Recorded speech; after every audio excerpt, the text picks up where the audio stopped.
Good morning friends, welcome to English classes. Today we are going to discuss about future perfect tense. Let's see what is future perfect tense.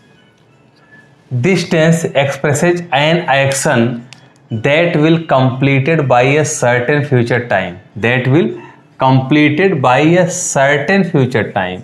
Means इस tense के वाक्यों से हमें यह पता चलता है कि कोई भी कार्य फ्यूचर के किसी निश्चित समय पर समाप्त होगा। फ्यूचर के किसी निश्चित समय पर समाप्त होगा। आगे देखते हैं।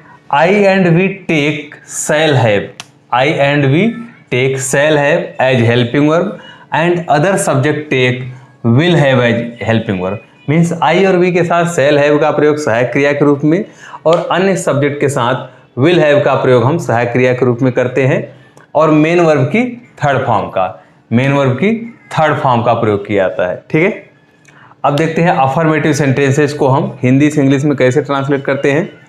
तो इसमें भी जैसे कि हमने देखा था पास्ट परफेक्ट में, वहाँ भी देखा था कि हमारे जो पास्ट परफेक्ट टेंस के वाक्य थे वो दो तरीके के थे। यानी दो तरीके का मतलब एक ऐसा वाक्य था जिसमें सिर्फ एक ही वर्ब था और एक इस तरीके के वाक्य थे जिसमें दो वर्ब थे, यानी दो कार्य हो रहे थे। ठीक है, तो ऐसे इसमें भी है। पहले हम एक वर्ब वाले सिंगल वर्ब वाले सेंटेंस को देखते हैं। तो उसमें अगर उसको हम ट्रांसलेट करेंगे सिंगल वर्ब वाले सेंटेंस को, तो सबसे पहले हमारा क्या होगा, सब्जेक्ट आएगा, फिर विल हैव या शैल हैव, उसके बाद मेन वर्ब की थर्ड फॉर्म, फिर आपका आएगा अदर वर्ड। ठीक है, तो देखते हैं। कल तक हम प्रयागराज से लौट चुके होंगे, कल तक हम प्रयागराज से लौट चुके होंगे। सब्जेक्ट हमारा क्या है, हम। तो सब्जेक्ट हम लिखेंगे, हम की इंग्लिश क्या होती है, वी। अब वी के साथ हम क्या लिखते हैं, शैल हैव। तो we shall have, we shall have. Main verb हमारा क्या है, लौटना। तो लौटने की इंग्लिश क्या होती है, रिटर्न, RETURN। इसी में ED जोड़ देंगे, थर्ड फॉर्म हो जाएगा। तो वी शैल हैव रिटर्न, कहाँ से, प्रयागराज से, फ्रॉम प्रयागराज, फ्रॉम प्रयागराज। कब तक, तो कल तक। तो तक के लिए हम किसका प्रयोग करेंगे, बाई का, बाई टुमारो, बाई टुमारो। उसने यह खबर सुनी होगी, उसने यह खबर सुनी होगी। तो अब उसने की हिंदी क्या होगी, या सॉरी उसने की इंग्लिश क्या होगी, ही। तो ही, अब ही के साथ हम क्या लगाएंगे, आई वी के साथ शैल लगता है, तो ही के साथ क्या लगेगा, विल लगेगा। तो he will have, he will have. सुनने के लिए हियर का प्रयोग करते हैं, हियर का थर्ड फॉर्म होगा हर्ड। तो ही विल हैव हर्ड, क्या सुना होगा, यह खबर। तो क्या हो जाएगा, दिस न्यूज, दिस न्यूज। तो he will have heard this news. Next हम देखते हैं, जब फ्यूचर में ही यानी एक ही वाक्य में दो सेंटेंस हो, या सॉरी एक ही वाक्य में दो वर्ब आई हो, एक ही वाक्य में दो वर्ब आई हो। कहने का मतलब है कि जब फ्यूचर में भविष्य में दो कार्यों का वर्णन हो, दो कार्यों का वर्णन हो, तो जो कार्य पहले होगा, जो कार्य पहले होगा उसे हम फ्यूचर परफेक्ट में लिखेंगे और जो कार्य बाद में होगा उसे हम सिंपल प्रेजेंट में लिखेंगे। जो कार्य पहले होगा उसे हम फ्यूचर परफेक्ट में लिखेंगे और जो कार्य बाद में होगा उसे हम सिंपल प्रेजेंट यानी प्रेजेंट इंडेफिनिट में लिखेंगे। ठीक है, तो देखते हैं। तो सबसे पहले हमें क्या लिखना होगा, जो कार्य पहले समाप्त होगा उसे हम पहले लिखेंगे और जब उसे पहले लिखेंगे तो वह फ्यूचर परफेक्ट में लिखा आ जाएगा। तो जैसे हमारा पहले सब्जेक्ट आएगा, फिर विल हैव या शैल है, वर्ब की थर्ड फॉर्म। अगर कोई अदर वर्ड होगा तो उसे लिखेंगे। फिर अब पहले शब्द तो आएगा ही, तो बिफोर आएगा, फिर सब्जेक्ट, उसके बाद वर्ब की फर्स्ट फॉर्म। सब्जेक्ट और वर्ब की फर्स्ट फॉर्म आपको पता है कि किस में लगता है, प्रेजेंट इंडेफिनिट में यानी सिंपल प्रेजेंट में सब्जेक्ट प्लस वर्ब की फर्स्ट फॉर्म का प्रयोग किया जाता है। तो सूरज छिपने से पहले वे मैच खेल चुके होंगे, सूरज छिपने से पहले वे मैच खेल चुके होंगे। तो सबसे पहले हमें यह देखना होगा कि कौन सा काम पहले हुआ। सूरज छिपने से पहले वे मैच खेल चुके होंगे, मीन्स सूरज जब छिपेगा उसके पहले ही, कहने का सेंस है कि पहले मैच वो खेल चुके होंगे, बाद में सूरज छिपेगा। तो पहले हम इसे देखते हैं, मैच खेलने के लिए क्या प्रयोग होगा। तो सब्जेक्ट हमारा क्या है, वे के लिए हम किसका प्रयोग करते हैं, दे के साथ क्या लग जाएगा, विल हैव। तो दे विल हैव, मुख्य क्रिया की थर्ड फॉर्म क्या हो जाएगा, प्ले, प्ले का थर्ड फॉर्म प्लेड, तो दे विल हैव प्लेड, क्या खेल चुके होंगे, a match, they will have played a match. उसके बाद हमारा क्या आ जाएगा, बिफोर, पहले के लिए, बिफोर सूरज छिपना माने सूरज का डूबना, तो क्या हो जाएगा, before the sun set, set means डूबना या छिपना। अब ये हमारा क्या है, सिंपल प्रेजेंट है, तो आपको पता है कि अगर हमारा सब्जेक्ट सिंगुलर होता है तो हम वर्ब में एस या एस जोड़ते हैं, तो यहाँ सेट ना होकर के सेट्स हो जाएगा, before the sun sets. Next sentence हमारा है, आपके आने से पहले मैं अपनी पुस्तक पढ़ चुकूंगा, आपके आने से पहले मैं अपनी पुस्तक पढ़ चुकूंगा। तो आपके आने से पहले मैं अपनी पुस्तक पढ़ चुकूंगा, तो पहले काम क्या हो रहा है, पुस्तक के पढ़ने का, आप बाद में आ रहे हैं। तो ट्रांसलेट करेंगे तो सबसे पहले क्या आएगा, सब्जेक्ट, सब्जेक्ट हमारा क्या है, आई। अब आई के साथ क्या लगेगा, शैल हैव, तो I shall have, I shall have. Verb क्या है, पढ़ना, पढ़ने के लिए थर्ड फॉर्म किसका प्रयोग होता है, रीड का, तो आई शैल हैव रेड, या आई शैल हैव रीड क्या, अपनी पुस्तक, तो आई के साथ क्या हो जाएगा, माई, अपने के लिए, माई बुक, बिफोर आपका आया ना, तो before you come, before you come, ठीक है। निगेटिव सेंटेंस, अब हम देखते हैं निगेटिव सेंटेंसेज को हम कैसे ट्रांसलेट करते हैं। तो इसमें भी हम देखेंगे कि दो क्रिया वाले वाक्य और एक क्रिया वाले वाक्य। तो सबसे पहले एक ऐसे सेंटेंसेज को देखते हैं जिसमें सिर्फ एक ही वर्ब हो। तो सबसे पहले हम सब्जेक्ट लिखेंगे, फिर विल या शैल, फिर नॉट आएगा, फिर है वर्ब की थर्ड फॉर्म अदर वर्ड। यानी हमें यह ध्यान देना होगा कि जब भी हमारा हेल्पिंग वर्ब दो शब्द का हो, नॉट का प्रयोग हम क्या करते हैं, पहले और मतलब दोनों के बीच में करते हैं, दोनों के बीच में करते हैं। देखते हैं, कार में पेट्रोल नहीं समाप्त हुआ होगा, कार में पेट्रोल नहीं समाप्त हुआ होगा, तो कौन नहीं समाप्त हुआ होगा, पेट्रोल, तो सब्जेक्ट हमारा क्या हुआ, पेट्रोल, तो हम क्या लिखेंगे, petrol, petrol will not have finish, finish का थर्ड फॉर्म फिनिश्ड, तो petrol will not have finished in the car, petrol will not have finished in the car. Next sentence, हम यह कार्य दोपहर से पहले नहीं कर चुके होंगे, तो हम यह कार्य दोपहर से पहले नहीं कर चुके होंगे, सब्जेक्ट हमारा क्या है, हम का इंग्लिश होता है वी, वी के साथ क्या लगेगा, शैल है, तो we shall not have, we shall not have, करने के लिए क्या आएगा, डू, डू का थर्ड फॉर्म डन, तो we shall not have done क्या, यह कार्य, तो हो जाएगा दिस वर्क, दिस वर्क, दोपहर के पहले तो बिफोर, पहले के लिए बिफोर लगाएंगे, बिफोर, दोपहर के लिए नून, बिफोर नून, तो we shall not have done this work before noon. अब देखते हैं दो क्रिया वाले वाक्यों को। तो इसमें क्या करेंगे, जो काम पहले समाप्त होगा या जो काम पहले होगा उसके लिए हम क्या करेंगे, फ्यूचर परफेक्ट में लिखेंगे उसे, जो बाद में होगा उसे प्रेजेंट इंडेफिनिट में या फिर सिंपल प्रेजेंट में, ठीक है। सबसे पहले सब्जेक्ट विल या शैल, फिर नॉट, हैव वर्ब की third form other word, before subject verb की first form means present indefinite वाला, ठीक है। सोने से पहले बच्चे ने दूध नहीं पिया होगा, सोने से पहले बच्चे ने दूध नहीं पिया होगा। अब आपको कन्फ्यूजन हो सकता है कि पहले काम कौन सा हुआ, तो नहीं को आप कवर कर लीजिए, नहीं को ढक लीजिए। सोने से पहले बच्चे ने दूध पिया होगा मीन्स बच्चे ने दूध पिया होगा, उसके बाद सोया होगा, ठीक है। तो सबसे पहले हम क्या लिखेंगे, बच्चे ने दूध नहीं पिया होगा, तो द चाइल्ड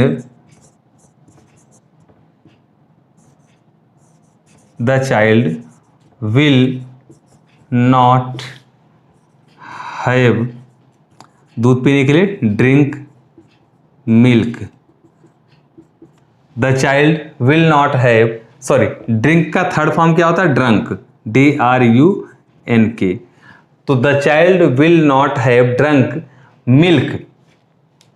आगे क्या है, पहले के लिए बिफोर लगेगा, बिफोर ही स्लीप्स, SLEEPS,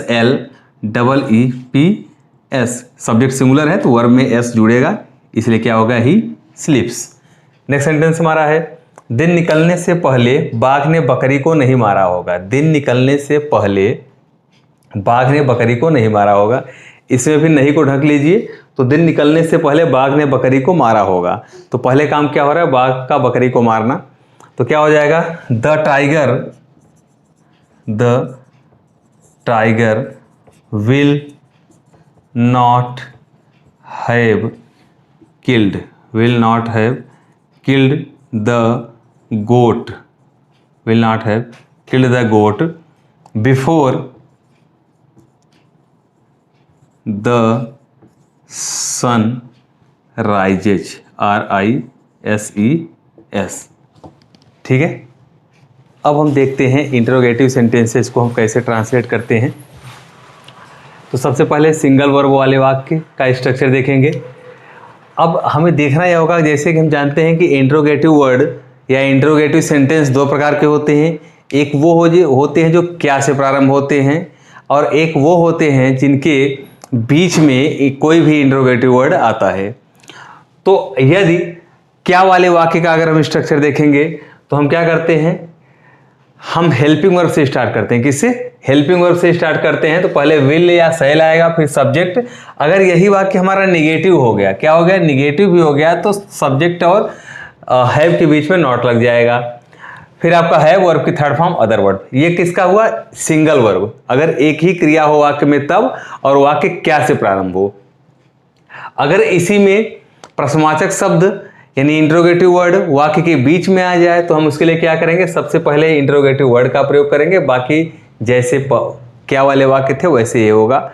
अब यदि वाक्य में दो क्रिया हो, तो उसके लिए हम क्या करेंगे, यदि वो वाक्य भी दो क्रिया वाला वाक्य भी यदि क्या से प्रारंभ हुआ है तो सबसे पहले हेल्पिंग वर्ब आएगा, फिर सब्जेक्ट आएगा। अगर वाक्य हमारा नेगेटिव हो गया तो नॉट भी आएगा यहाँ सब्जेक्ट के बाद। फिर आपका have third form other word, subject और वर्ब की सेकंड फॉर्म, क्योंकि सब्जेक्ट और वर्ब की फर्स्ट फॉर्म, क्योंकि यह सिंपल प्रेजेंट टेंस है। अगर ये इस तरह के वाक्यों में इंटरोगेटिव वर्ड वाक्य के बीच में आ जाए तो सबसे पहले हम उस इंटरोगेटिव वर्ड की इंग्लिश लिखेंगे, बाकी जैसे था वैसे लिख देंगे। तो देखते हैं, क्या लड़के क्रिकेट खेल चुके होंगे, इसमें एक ही वर्ब है तो हम ऊपर वाला स्ट्रक्चर यूज करेंगे। और यह वाक्य क्या से प्रारंभ है तो हम इंटरोगेटिव वर्ड यानी जो हमारा हुआ क्या है उसकी इंग्लिश हम नहीं लिखेंगे, स्टार्ट किससे करेंगे, हेल्पिंग वर्ब से। तो हेल्पिंग वर्ब हम विल लगाएं कि शैल लगाएं, उसके लिए हमें ध्यान देना होगा कि सब्जेक्ट हमारा क्या है। तो सब्जेक्ट हमारा क्या है, लड़के। तो लड़के के साथ क्या लगेगा, विल लगेगा। तो हो जाएगा हमारा विल द बॉयज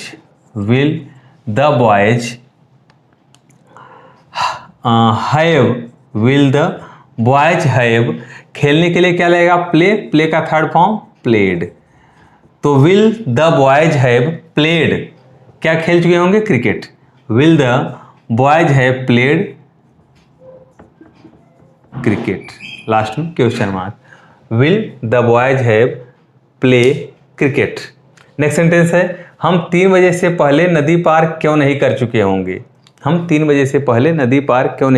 होंगे। तो सब्जेक्ट हमारा क्या है, हम के लिए क्या लगेगा, वी। वी, और वी के साथ हम क्या लगाएंगे, शैल।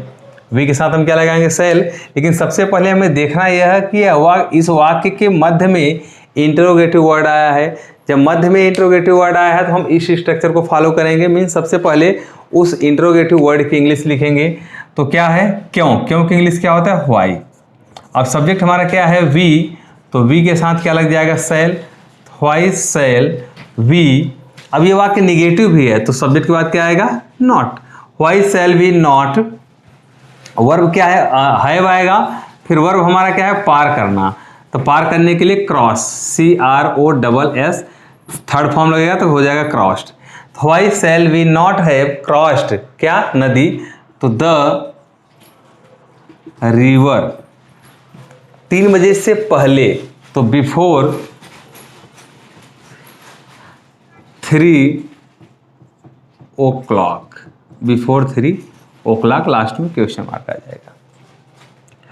अगला सेंटेंस है, क्या मेहमानों के आने के पूर्व रसोइया खाना पका चुका होगा या खाना बना चुका होगा। अब इसमें देखिए दो वर्ब है, एक है आना और एक है खाना पकाना, ठीक है, दो वर्ब है।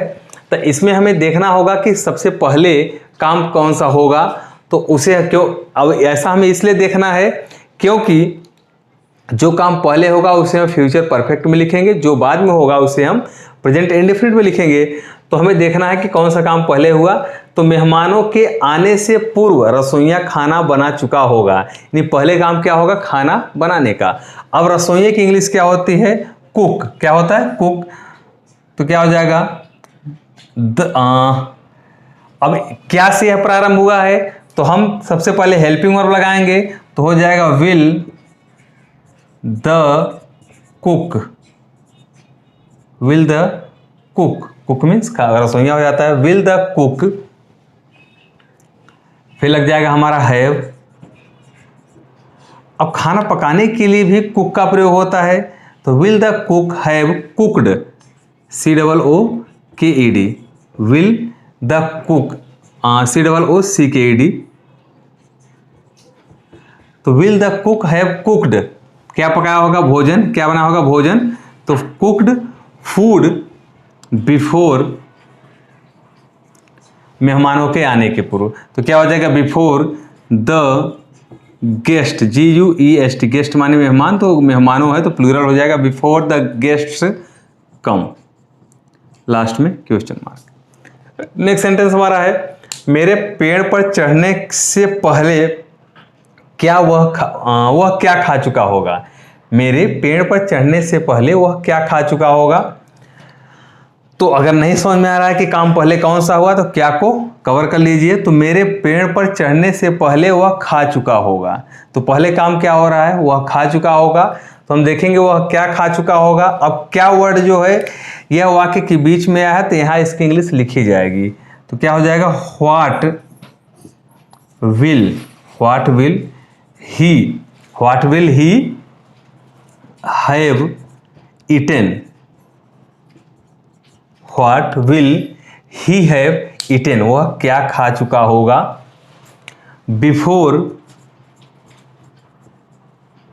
बिफोर मेरे पेड़ पर चढ़ने से पहले, बिफोर आई, चढ़ने के लिए क्लाइंब अप लगता है, तो CLIMB, climb up.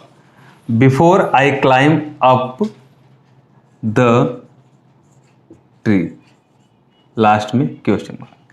Next sentence, अध्यापक के कक्षा में प्रवेश करने के पहले तुम प्रश्न कैसे हल नहीं कर चुकोगे। अब हमें देखना होगा काम कौन सा पहले हुआ है, तो हम नहीं को ढक लेते हैं और कैसे को। तो क्या हो जाएगा, अध्यापक के कक्षा में पहुंचने या प्रवेश करने के पहले तुम प्रश्न हल कर चुके होगे। तो पहले काम क्या होगा, प्रश्न को हल करने का। तो सबसे पहले हमें इसमें इंटरोगेटिव वर्ड ढूंढेंगे, वह क्या है, कैसे। कैसे की इंग्लिश क्या होता है, हाउ। कैसे की इंग्लिश क्या होता है, हाउ। अब सब्जेक्ट हमारा क्या है, यू, तो यू के साथ क्या लगेगा, विल। तो हाउ विल यू। अब वाक्य निगेटिव भी है तो नॉट लग जाएगा। फिर आपका आ जाएगा हैव। अब वर्ब क्या है, हल करना, तो सॉल्व का थर्ड फॉर्म लगेगा, सॉल्व्ड। तो how will you not have solved, क्या, प्रश्न, द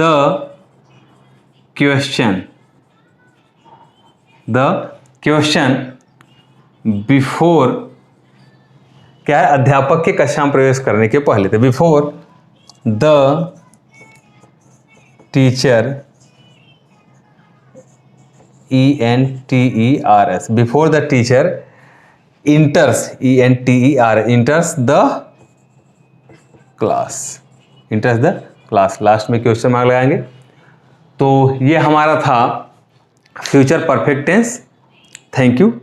ये टेंस थोड़ा सा, इसमें दो प्रकार के वाक्य आ रहे हैं, एक ऐसा है जिसमें एक ही क्रिया है और एक ऐसा है जिसमें दो क्रियाएं हैं। तो इसे आप ध्यान से पढ़ेंगे, अगर एक बार में समझ में आया, 2 बार 3 बार आप ध्यान से देखेंगे तो आपको समझ में आ जाएगा। Thank you very much.